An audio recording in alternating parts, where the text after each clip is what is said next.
ഇടുക്കി ചിന്നക്കനാലിൽ നിന്നും കാട് കടത്തിയ അരിക്കൊമ്പൻ അതിർത്തി കടന്ന് തമിഴ്നാട്ടിലെത്തി റേഷൻ കട ആക്രമിച്ചു. കഴിഞ്ഞ ഏതാനും ദിവസങ്ങളായി തമിഴ്നാട് മേഖലയിൽ തുടരുന്ന അരിക്കൊമ്പൻ 9 കിലോമീറ്റർ അകലെയുള്ള മണലാർ എസ്റ്റേറ്റിലെ റേഷൻ കടയാണ് തകർക്കാൻ ശ്രമിച്ചത്.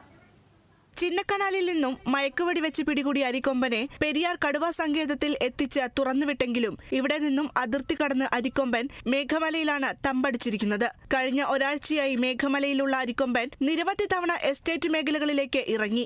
എന്നാൽ അന്നൊന്നും നാശനഷ്ടങ്ങൾ ഉണ്ടാക്കിയിരുന്നില്ല. ഇന്നലെ രാത്രി 2 മണിയോടെ മണലാർ എസ്റ്റേറ്റിലെത്തിയ അരിക്കൊമ്പൻ റേഷൻ കട തകർക്കാൻ ശ്രമിച്ചു. കടയുടെ ജനൽ ഭാഗികമായി തകർത്തു.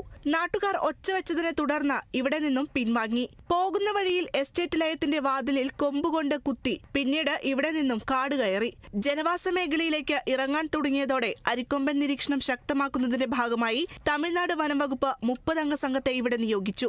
ആക്രമണം നടത്തി പുലർച്ചെ അതിർത്തി കടന്ന് പെരിയാർ കടുവാ സങ്കേതത്തിന്റെ ഭാഗമായ പ്രദേശത്തേക്ക് തിരികെ ഇവിടെ നിന്നും തമിഴ്നാട്ടിലേക്ക് നീങ്ങി. അരിക്കൊമ്പനെ ഒരാഴ്ച കൂടി നിരീക്ഷിക്കാനാണ് തമിഴ്നാട് വനംവകുപ്പിന്റെ തീരുമാനം. സഞ്ചാരപഥവും സ്വഭാവ രീതിയും മനസ്സിലാക്കി തുടർ നടപടികളിലേക്ക് കടക്കാനാണ് തമിഴ്നാട് വനംവകുപ്പിന്റെ നീക്കം. Kerala vision news, Idukki.